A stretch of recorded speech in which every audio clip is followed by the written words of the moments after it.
जय श्रीराम आजिर एही विशेष अध्याय को समस्तंको बहुत बहुत स्वागत। जय श्रीराम।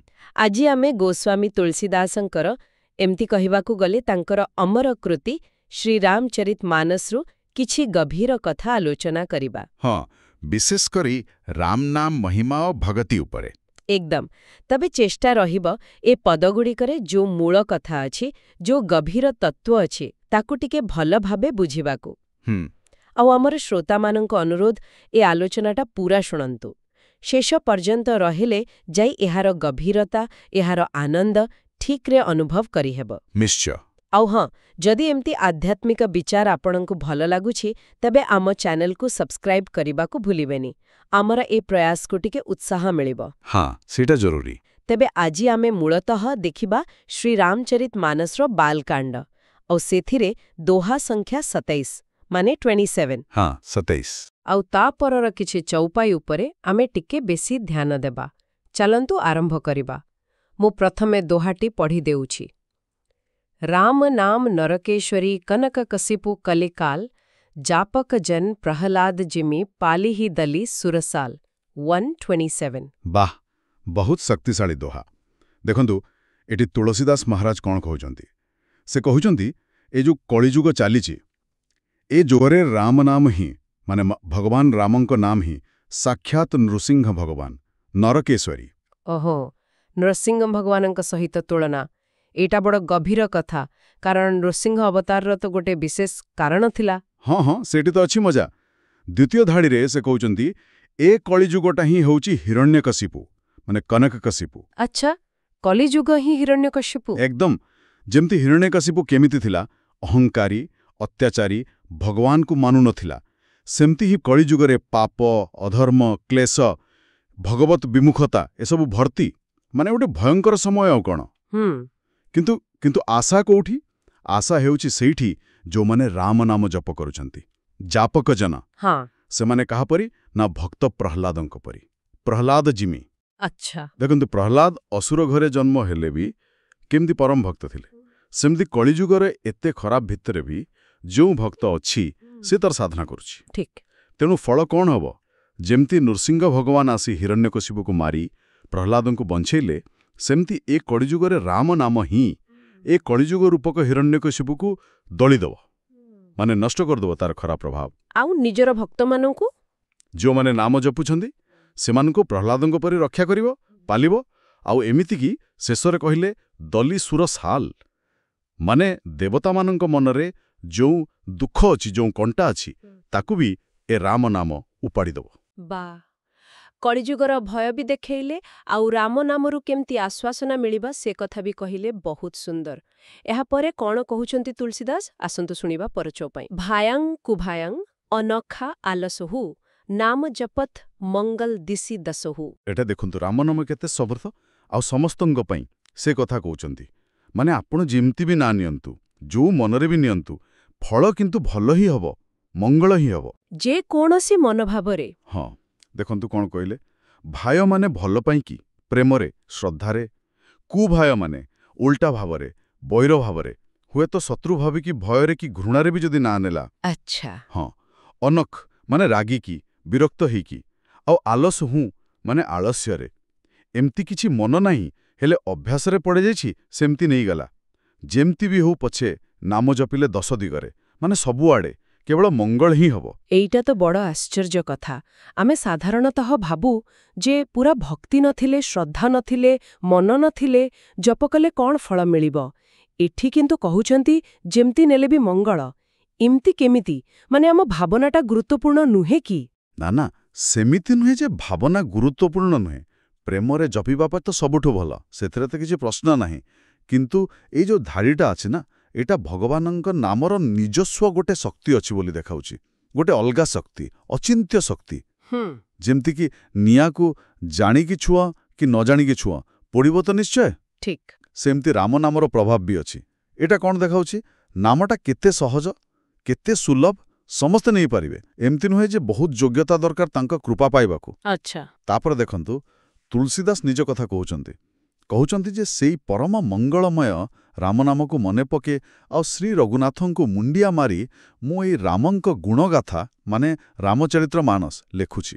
ଏଥିରୁ କ'ଣ ଜଣାପଡ଼ୁଛି? କ'ଣ? ଯେ ଏତେ ବଡ଼ ଗ୍ରନ୍ଥ ଲେଖିବାର ଯୋଉ ପ୍ରେରଣା, ଯୋଉ ଶକ୍ତି, ସେଇଟା ବି ସେ ଭାବୁଛନ୍ତି ରାମ ନାମରୁ ହିଁ ପାଇଛନ୍ତି। ଓହୋ, ମାନେ ନାମ ଖାଲି ମଙ୍ଗଳ କରେନି, ଏମିତି ସୃଜନଶୀଳ କାମ ପାଇଁ ଶକ୍ତି ବି ଦିଏ। ହଁ। ବହୁତ ବଢ଼ିଆ। ତାପରେ ସେ ନିଜ ବିଷୟରେ ଆହୁରି କିଛି କହୁଛନ୍ତି, ଶୁଣିବା ଟିକେ। ହଁ। ମୋରି ସୁଧାରି ହି ସୋ ସବୁ ଭାତି, ଯାସୁ କୃପାଇ ନାହିଁ କୃପାଉ ଅଘାତି। ରାମ ସୁସ୍ୱାମୀ କୁସେବକୁ ମୋସୋ, ନିଜ ଦିଶି ଦେଖି ଦୟାନିଧି ପୋଷୋ। ହଁ, ଏଠି ଆମେ ଦେଖିବା ତୁଳସୀଦାସ ଜୀଙ୍କର ନମ୍ରତା କେତେ ଆଉ ପ୍ରଭୁଙ୍କ ଉପରେ ବିଶ୍ୱାସ କେତେ। ସେ କହୁଛନ୍ତି ମୋରି ମାନେ ମୋର ଯାହା ସବୁ ଦୋଷ, ଦୁର୍ବଳତା, ଭୁଲ ଭଟକା ଅଛି, ତାକୁ କେବଳ ସେଇ ପ୍ରଭୁ ରାମ ହିଁ ସବୁ ପ୍ରକାରେ ମାନେ ସବୁ ଭାତି ସୁଧାରି ପାରିବେ। ଏ ଯେଉଁ ବିଶ୍ୱାସଟା କି କେବଳ ପ୍ରଭୁ ହିଁ ସୁଧାରିବେ, ଏହାର କାରଣ କ'ଣ ଦଉଛନ୍ତି ସେ? ହଁ, କାରଣ ବି କହୁଛନ୍ତି କାହିଁକି ନା ଯାହାଙ୍କର କୃପା, ଯାହାଙ୍କର ଦୟା, ସେ କୃପା କରି କରି କେବେ ଥକି ଯାଆନ୍ତି ନାହିଁ, କି ତାଙ୍କ କୃପା ସରିଯାଇ ନାହିଁ। ନହିଁ କୃପା ଅଘାତି। ଅଘାତି। ହଁ, ଆଘାତି ମାନେ ଯିଏ ତୃପ୍ତ ହୁଏନି, ଯିଏ ଥକେନି, ପ୍ରଭୁଙ୍କ କୃପାଧାରା ତ ସବୁବେଳେ ବହି ଚାଲିଛି ଅସରନ୍ତି। ଆମେ ବରଂ ନେଇ ଥକିଯିବା, ସେ ଦେଇ ଥକିବେ ନାହିଁ। ବାଃ। ତାପରେ ଦେଖନ୍ତୁ ନିଜକୁ କେମିତି ଆହୁରି ଛୋଟ କରି କହୁଛନ୍ତି ପ୍ରଭୁ ଶ୍ରୀରାମ ହେଉଛନ୍ତି ସବୁଠୁ ଭଲ, ସବୁଠୁ ଆଦର୍ଶ ମାଲିକ, ରାମ ସୋ ସ୍ୱାମୀ, କିନ୍ତୁ ମୁଁ ମୋ ପରି ମୋ ସୋ ହେଉଛି ଗୋଟେ ବହୁତ ଖରାପ ଅଯୋଗ୍ୟ ସେବକ, କୁସେବକ। ତୁଳସୀଦାସଙ୍କ ଭଳି ମହାତ୍ମା ନିଜକୁ କୁସେବକ କହୁଛନ୍ତି। ଏଇଟା ତ ଭାରି ଆଶ୍ଚର୍ଯ୍ୟ ଲାଗୁଛି। ଏଇଟା କ'ଣ ଖାଲି ବିନୟ ଦେଖାଇବା ପାଇଁ, ନା ଏଥିରେ ଆଉ କିଛି ଗଭୀର କଥା ଅଛି? ଦେଖନ୍ତୁ ଦୁଇଟା ଯାକ, ଏହା ତାଙ୍କର ଚରମ ବିନୟ, ଏଥିରେ ସନ୍ଦେହ ନାହିଁ। କିନ୍ତୁ ଏହା ଭକ୍ତିର ଗୋଟେ ବଡ଼ ସତ କଥା ବି କହୁଛି। ଯେତେବେଳେ ଭକ୍ତ ଭଗବାନଙ୍କର ସେଇ ଅସୀମ ଗୁଣ ଆଉ ନିଜର ସୀମାକୁ ଦେଖେ ନା, ସେତେବେଳେ ନିଜକୁ ଆପେ ଆପେ ବହୁତ ଛୋଟ ମନେ କରେ। କିନ୍ତୁ ଏଇ ଯୋଉ ନିଜକୁ ଛୋଟ ମନେ କରିବା ଭାବଟା, ଏଇ ଦୀନତା ଭାବଟା, ସେଇଟା ହିଁ ପ୍ରଭୁଙ୍କ କୃପାକୁ ଟାଣି ଆଣେ। ଆଚ୍ଛା। ସେଥିପାଇଁ ତ ସେ ପରଧାଡ଼ିରେ କହୁଛନ୍ତି ହେଲେ ବି ସେ ଯେ ଦୟାର ସାଗର, ଦୟାନିଧି ପ୍ରଭୁ, ସେ ନିଜର ସେଇ କରୁଣା ଦୃଷ୍ଟିରେ ନିଜ ଦିଶି ଦେଖି ମୋ ଭଳି ଅଯୋଗ୍ୟ ସେବକକୁ ବି ପାଳନ ପୋଷଣ କରୁଛନ୍ତି। ପୋଷ? ମାନେ ପ୍ରଭୁ ଦେଖୁନାହାନ୍ତି ଯେ ସେବକ କେତେ ଯୋଗ୍ୟ କି ଅଯୋଗ୍ୟ, ସେ ଖାଲି ନିଜର ଯୋଉ ଦୟାଳୁ ସ୍ୱଭାବ, ସେଇ ଅନୁସାରେ ସମସ୍ତଙ୍କୁ ଆପଣେଇ ନେଉଛନ୍ତି। ଏହା ତ ପ୍ରକୃତ ଶରଣାଗତିର କଥା, ନିଜକୁ ପୁରା ପ୍ରଭୁଙ୍କ କୃପା ଉପରେ ଛାଡ଼ିଦେବା। ଏହାପରେ ତୁଳସୀଦାସ ଆଉ ଗୋଟେ ଉଦାହରଣ ଦେଉଛନ୍ତି ନା? ହଁ, ଏଥର ଗୋଟେ ସାଂସାରିକ ଉଦାହରଣ। ଲୋକହୁ ବେଦ ସୁସାହିବ ରୀତିଂ, ବିନୟ ସୁନତ ପହିଚାନତ ପ୍ରୀତି, ଗନି ଗરીବ ଗ୍ରାମନର ନାଗର, पंडित मूढ़ मलीन उजागर, सुकवि कुकवि निजमति अनुहारी, नृपहि सराहत सब नर नारी, साधु सुजान सुशीलन रूपाला, ईस अंश भव परम कृपाला। ହଁ, ଏଇଠି ଦେଖନ୍ତୁ ସେ ଗୋଟେ ଦୁନିଆର ଉଦାହରଣ ଦେଉଛନ୍ତି। କାହିଁକି ନା ଏଇଟା କହିସାରିଲା ପରେ ସେ ପ୍ରଭୁ ରାମଙ୍କର କଥା କହିବେ, ତାଙ୍କର ବିଶେଷତା ଦେଖେଇବେ। ତ ଏଠି କହୁଛନ୍ତି ଯେ ଦୁନିଆରେ ଲୋକଙ୍କ ଭିତରେ ଆଉ ଏମିତିକି ବେଦଶାସ୍ତ୍ରରେ ବି ଏକଥା ଅଛି ଯେ ଜଣେ ଯିଏ ଭଲ ମାଲିକ ବା ଭଲ ରାଜା, ସୁସାହେବ, ତାଙ୍କର ଗୋଟେ ନୀତି ବା ସ୍ୱଭାବ ଥାଏ। କି ସ୍ୱଭାବ? ସ୍ୱଭାବଟା ହେଲା ସେମାନେ ଯେତେବେଳେ କାହାର ବିନୟ ଶୁଣନ୍ତି, କିଏ ନମ୍ର ହୋଇ କିଛି ମାଗୁଛି ବା କହୁଛି, ସେତେବେଳେ ସେମାନେ ତା ପଛରେ ଥିବା ପ୍ରେମ ବା ଭଲ ଭାବନାଟାକୁ ଚିହ୍ନି ପାରନ୍ତି, ପହିଚାନତ ପ୍ରୀତି।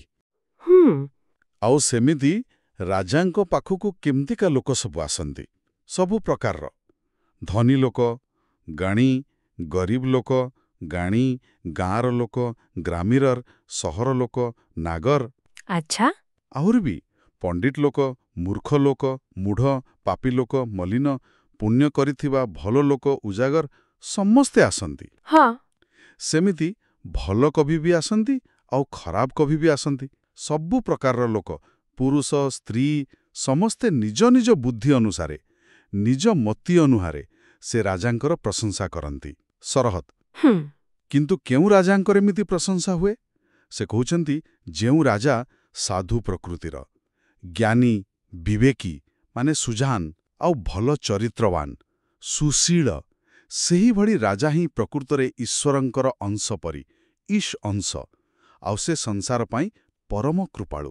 ଏହା ତ ଗୋଟେ ଆଦର୍ଶ ରାଜାର ଚିତ୍ର ହେଲା, ଯିଏ ସମସ୍ତଙ୍କ କଥା ଶୁଣନ୍ତି ଆଉ ସମସ୍ତେ ତାଙ୍କୁ ନିଜ ନିଜ ହିସାବରେ ଭଲ ପାଆନ୍ତି, ପ୍ରଶଂସା କରନ୍ତି। କିନ୍ତୁ ଏଇ ଯୋଉ ସାଧାରଣ ଭଲ ରାଜାଙ୍କ କଥା କହିଲେ, ଏହାଦ୍ୱାରା ସେ ପ୍ରଭୁ ରାମଙ୍କ ବିଷୟରେ କ'ଣ ସୂଚନା ଦେବାକୁ ଚାହୁଁଛନ୍ତି? କିଛି ତଫାବତ ଅଛି କି? ଆସନ୍ତୁ ଦେଖିବା ଆଗକୁ। ସୁନି ସନ୍ମାନ ହି ସବହି ସୁବାନି, ଭନିତି ଭଗତି ନତି ଗତି ପହିଚାନି, यह ପ୍ରାକୃତ ମହିପାଲ ସୁଭାଅ, ଜାନି ଶିରୋମଣି କସଲ ରାଓ। ହଁ, ଏଠି ସେଇ ଭଲ ସାଂସାରିକ ରାଜାଙ୍କ କଥା ଆହୁରି ଟିକେ କହୁଛନ୍ତି। ସେ ଯୋଉ ସାଧୁ, ଜ୍ଞାନୀ, ସୁଶୀଳ ରାଜା, ସେ ସମସ୍ତଙ୍କ କଥା ଶୁଣନ୍ତି ଆଉ ସମସ୍ତଙ୍କୁ ଭଲରେ ମାନେ ମିଠା କଥାରେ ସୁବାନି ସମ୍ମାନ ଦିଅନ୍ତି, କାହାକୁ ହତାଦର କରନ୍ତିନି। ଆଉ କ'ଣ କରନ୍ତି? ସେ ଲୋକମାନଙ୍କର କଥା କହିବାର ଢଙ୍ଗ ମାନେ ଭନିତି, ତାଙ୍କ ମନ ଭିତରର ଭକ୍ତି ବା ଶ୍ରଦ୍ଧା ଭଗତି, ତାଙ୍କର ନମ୍ରତା ନତି ଆଉ ତାଙ୍କର ଚାଲିଚଳନ ଗତି, ଏସବୁକୁ ବି ସେ ଚିହ୍ନି ପାରନ୍ତି, ପହିଚାନି। ମାନେ ଜଣେ ଭଲ ରାଜା ବାହାର ବ୍ୟବହାରରୁ ଭିତର କଥା ବୁଝିପାରେ। ଆଚ୍ଛା। କିନ୍ତୁ ଏହା ପରେ ଆସୁଛି ମୁଖ୍ୟ କଥା। ତୁଳସୀଦାସ କହୁଛନ୍ତି, ଏ ଯାହା ସବୁ କୁହାଗଲା, ଏ ଯୋଉ ସ୍ୱଭାବ, ଏଇଟା ହେଉଛି ସାଧାରଣ ଦୁନିଆର ରାଜାମାନଙ୍କର ସ୍ୱଭାବ, ପ୍ରାକୃତ ମହିପାଲ ସ୍ୱଭାବ। ଏଇଟା ଭଲ, କିନ୍ତୁ ଏଇଟା ସାଂସାରିକ ସ୍ତରର। ପ୍ରାକୃତ, ଏ ଶବ୍ଦଟା ଗୁରୁତ୍ୱପୂର୍ଣ୍ଣ ଲାଗୁଛି। ମାନେ ସାଧାରଣ, ଲୌକିକ। ତେବେ ଅଲୌକିକ ବା ଦିବ୍ୟ ସ୍ତରରେ କ'ଣ ହୁଏ, ସେଇଟା ଅଲଗା କି? ଏକଦମ ସେଇଠି ତ ଫରକ। ସେଥିପାଇଁ ସେ ତୁଳନା କରୁଛନ୍ତି, କିନ୍ତୁ ଆମ ପ୍ରଭୁ କଶଳ ଦେଶର ରାଜା ଶ୍ରୀ ରାମଚନ୍ଦ୍ର କୁଶଲ ରାଉ, ସେ ହେଉଛନ୍ତି ଜ୍ଞାନୀମାନଙ୍କ ମଧ୍ୟରେ ଶ୍ରେଷ୍ଠ, ଜାନ୍ ଶିରୋମଣି। ଜ୍ଞାନୀମାନଙ୍କର ଶିରୋମଣି? ହଁ, ମାନେ ସେ ଜ୍ଞାନର ଶେଷ ସୀମା। ତାଙ୍କର ଜାଣିବା, ତାଙ୍କର ଚିହ୍ନିବା, ସେଟା ସାଧାରଣ ରାଜାଙ୍କ ପରି ନୁହେଁ। ଦୁନିଆର ରାଜା ହୁଏତ କିଏ କେମିତି ଭକ୍ତି ଦେଖାଉଛି, କେମିତି ନମ୍ର ହେଉଛି, ସେଥିରେ ପ୍ରଭାବିତ ହୋଇପାରନ୍ତି, କିନ୍ତୁ ପ୍ରଭୁ ଶ୍ରୀରାମଙ୍କ ପାଇଁ ମାପକାଠି ପୂରା ଅଲଗା। ତାହେଲେ ପ୍ରଶ୍ନ ଆସୁଛି, ଯଦି ସେ ସାଧାରଣ ରାଜାଙ୍କ ପରି ବାହାରର ଭକ୍ତି ଦେଖେଇବା ବା ପ୍ରଶଂସା ଶୁଣି ପ୍ରଭାବିତ ହୁଅନ୍ତିନି, ତାହେଲେ ସେ ଯେ ଜ୍ଞାନୀମାନଙ୍କର ଶିରୋମଣି, ସେ କେମିତି ସନ୍ତୁଷ୍ଟ ହୁଅନ୍ତି, କେମିତି ରିଝନ୍ତି? ଶେଷ ଚୌପାଇଟା ବୋଧେ ଏହାର ଉତ୍ତର ଦେବ। ରିଜତ ରାମ ସନେହ ନିଶୋତେଂ କୋ ଜଗ ମନ୍ଦ ମଲିନମତି। ହଁ, ଏଇ ଯୋଉ ଚୌପାଇର ପ୍ରଥମ ଧାଡ଼ି, ଏଇଟା ହିଁ ପୂରା ଆଲୋଚନାର ସବୁଠୁ ଗୁରୁତ୍ୱପୂର୍ଣ୍ଣ କଥା। ପ୍ରଭୁ ଶ୍ରୀରାମ କେବଳ ନିଷ୍କପଟ, ନିସ୍ୱାର୍ଥପର, ଶୁଦ୍ଧ ସ୍ନେହରେ, ପ୍ରେମରେ ସନେହ ନିଶୋତେ, ସେଥିରେ ହିଁ ରିଝନ୍ତି, ମାନେ ସନ୍ତୁଷ୍ଟ ହୁଅନ୍ତି। ସ୍ନେହ ନିଶୋତେଂ, ନିଶୋତ ମାନେ ଯାହା ପୂରାପୂରି ଶୁଦ୍ଧ, ଯୋଉଥିରେ କିଛି ମିଶିନି, କିଛି ସ୍ୱାର୍ଥ ନାହିଁ, କିଛି ଦେଖେଇବା ବା ପଳା ନାହିଁ, ଖାଲି ସରଳ ସହଜ ଭଲ ପାଇବା, ସ୍ନେହ। ଏହାର ମାନେ ତ ବହୁତ ବଡ଼ କଥା। ମାନେ ଭକ୍ତ କେତେ ଯୋଗ୍ୟ, କେତେ ପଣ୍ଡିତ, କୋଉ ଜାତି, କୋଉ କୂଳ, କେତେ ଧନ ଅଛି, କି ପଦବୀ, କେମିତି ପୂଜା କରୁଛି, ଏସବୁ ପ୍ରଭୁଙ୍କ ପାଇଁ ମୁଖ୍ୟ ନୁହେଁ। ବିଲକୁଲ ନୁହେଁ। ସେ ଖାଲି ଦେଖନ୍ତି ହୃଦୟରେ ସେ ନିର୍ମଳ ଭଲ ପାଇବା ଅଛି କି ନାହିଁ। ଯେମିତି ଆମେ ଶୁଣୁ ଶବରୀର ଅଇଁଠା କୋଳି। ହଁ, ବିଦୁରର ଶାଗ ଭଜା, ଗୋପୀମାନଙ୍କର ସେଇ ନିଃସ୍ୱାର୍ଥପର ପ୍ରେମ, ଏସବୁ ବୋଧେ ସନେହ ନିଶତେଂର ଉଦାହରଣ। ଏକଦମ ଠିକ୍। ଆଉ ଏଇ ଯୋଉ ସତ କଥାଟା ସେ କହିଲେ, ତାପରେ ତୁଳସୀଦାସ ପୁଣି ନିଜକୁ କେତେ ଛୋଟ ଭାବୁଛନ୍ତି ଦେଖନ୍ତୁ। ଦ୍ୱିତୀୟ ଧାଡ଼ିରେ କହୁଛନ୍ତି, ଆଉ ଏ ଦୁନିଆରେ, ଏ ଜଗତରେ ମୋଠୁ ବଳି ମନ୍ଦବୁଦ୍ଧିର ଆଉ ମଇଳା ମନର ମଲିନମତି ଆଉ କିଏ ଅଛି? ମତେଂ। ଏଇ ଶେଷ କଥାଟା ପ୍ରଥମ କଥା ସହିତ କେମିତି ଯୋଡ଼ା? ନିଜକୁ ଏତେ ଖରାପ କହିବାର କାରଣ କ'ଣ? କାରଣ ଅଛି। ଏଇଟା ପ୍ରଥମ କଥାଟାକୁ ଆହୁରି ପକ୍କା କରୁଛି। ତୁଳସୀଦାସ ଯେମିତି କହିବାକୁ ଚାହୁଁଛନ୍ତି ଯେ, ଦେଖ, ଯେହେତୁ ପ୍ରଭୁ କେବଳ ସେଇ ନିଷ୍କପଟ ସ୍ନେହରେ ହିଁ ରିଝନ୍ତି, ତେଣୁ ମୋ ଭଳି ମନ୍ଦବୁଦ୍ଧି, ମଇଳା ମନ ଲୋକର ବି ଆଶା ଅଛି। ଆଚ୍ଛା, କେମିତି? କାରଣ ମୋ ପାଖରେ ହୁଏତ ବଡ଼ ଯୋଗ୍ୟତା ନାହିଁ, ପାଣ୍ଡିତ୍ୟ ନାହିଁ, ପବିତ୍ରତା ନାହିଁ, କିନ୍ତୁ ଯଦି ମୋ ମନ ଭିତରେ ଟିକେ ବି ସେଇ ସରଳ ନିଷ୍କପଟ ଭଲ ପାଇବା ଅଛି ପ୍ରଭୁଙ୍କ ପାଇଁ, ତାହେଲେ ସେ ତାକୁ ନିଶ୍ଚୟ ଗ୍ରହଣ କରିବେ। ଏଇଟା ଦେଖାଉଛି ଯେ ପ୍ରଭୁଙ୍କ କୃପା ପାଇବାକୁ ହେଲେ ଆମର ଏକମାତ୍ର ଯୋଗ୍ୟତା ହେଉଛି ଆମ ହୃଦୟର ସରଳତା ଆଉ ପ୍ରେମ। ଏହା ପ୍ରଭୁଙ୍କର ମହାନତାକୁ ଦେଖାଉଛି ଆଉ ଆମ ଭଳି ସାଧାରଣ ଭକ୍ତ ପାଇଁ କେତେ ବଡ଼ ଆଶ୍ୱାସନା ଦେଉଛି। ପଛେ ଖାଲି ହୃଦୟରେ ସରଳତା ଆଉ ନିଷ୍କପଟ ଭଲ ପାଇବା ଥିଲେ ଆମେ ଭଗବାନଙ୍କର କୃପା ପାଇପାରିବା। ତେବେ ଏ ପୂରା ଆଲୋଚନାରୁ ମୁଖ୍ୟ ଶିକ୍ଷା କ'ଣ ମିଳିଲା? ସାର୍, କଥାଟା କ'ଣ ହେବ? ହଁ, ଦେଖନ୍ତୁ, ଏ ଦୋହା ଆଉ ଚୌପାଇଗୁଡ଼ିକରୁ ଆମେ ମୋଟାମୋଟି କେତୋଟି ମୁଖ୍ୟ କଥା ପାଇଲେ। ପ୍ରଥମ କଥା ହେଲା ରାମ ନାମର ଅସୀମ ମହିମା ଆଉ ତାର ଶକ୍ତି ସମସ୍ତଙ୍କ ପାଇଁ। ଏହା କଳିଯୁଗର ସବୁ ଦୋଷ କାଟିପାରେ, ଏମିତିକି ନୃସିଂହ ଭଗବାନଙ୍କ ସାଙ୍ଗେ ସମାନ। ଆଉ ସବୁଠୁ ବଡ଼ କଥା, ଯେମିତି ବି ନା ନିଅ, ଭଲ ପାଇକି, ରାଗିକି, ଆଳସ୍ୟରେ, ଯେମିତି ବି ହଉ, ସେ ମଙ୍ଗଳ ହିଁ କରିବ। ଏଇଟା ନାମର ସହଜତା ଆଉ ତାର ନିଜସ୍ୱ ଶକ୍ତି। ଠିକ୍। ଦ୍ୱିତୀୟ କଥା, ପ୍ରଭୁ ଶ୍ରୀରାମଙ୍କର ଯେଉଁ କରୁଣା, ଯେଉଁ ଦୟା, ତାର କିଛି ସୀମା ନାହିଁ। ସେ ହେଉଛନ୍ତି ସବୁଠୁ ଭଲ ସ୍ୱାମୀ, ସୁସ୍ୱାମୀ। ତାଙ୍କ କୃପା କେବେ ସରେନି, ନେହି କୃପାନ୍ ଅଘାତି। ସେ ନିଜର ସବୁଠୁ ଅଯୋଗ୍ୟ ସେବକକୁ ବି, କୁସେବକକୁ ବି ନିଜର ସେଇ ଦୟାଳୁ ସ୍ୱଭାବରୁ ପାଳନ ପୋଷଣ କରନ୍ତି।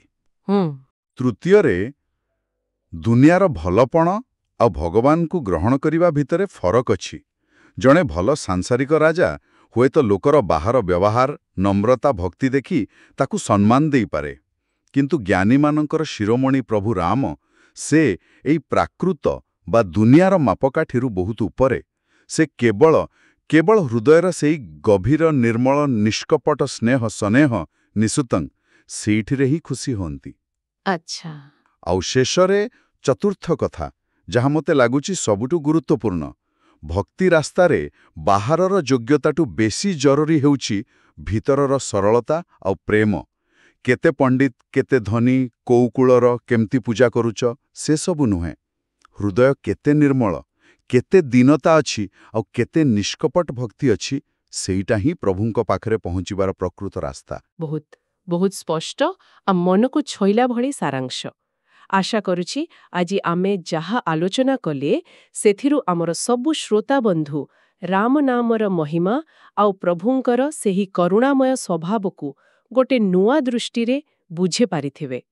ଯଦି ଏ ଆଲୋଚନା ଆପଣଙ୍କୁ ଭଲ ଲାଗିଲା, ମନକୁ ଛୁଇଁଲା, ତେବେ ଏହାକୁ ଗୋଟେ ଲାଇକ୍ ଦେଇ ଆମକୁ ଜଣାନ୍ତୁ ଆଉ ନିଜ ଲୋକଙ୍କ ସାଙ୍ଗେ ସେୟାର କରନ୍ତୁ, ଯେମିତି ସେମାନେ ବି ଏ ଅମୂଲ୍ୟ କଥା ଶୁଣିପାରିବେ। ଭଗବାନ ଶ୍ରୀରାମଙ୍କ କୃପା ସବୁବେଳେ ଆମ ସମସ୍ତଙ୍କ ଉପରେ ରହିଥାଉ। ଆମେନ୍। ଆଉ ହଁ, ଆପଣଙ୍କ ଭକ୍ତି ଜଣାଇବା ପାଇଁ ଆଉ ଏ ଆଲୋଚନାରେ ସାମିଲ ହେବା ପାଇଁ କମେଣ୍ଟ ବକ୍ସରେ ଜୟ ଶ୍ରୀରାମ ଲେଖିବାକୁ ଭୁଲିବେନି। ନିଶ୍ଚୟ। ଆଉ ଦେଖନ୍ତୁ, ଶ୍ରୀନାମଚରିତ ମାନସ ତ ଗୋଟେ ଅସରନ୍ତି ସମୁଦ୍ର ପରି। ଜ୍ଞାନ ଆଉ ଭକ୍ତିର ସମୁଦ୍ର।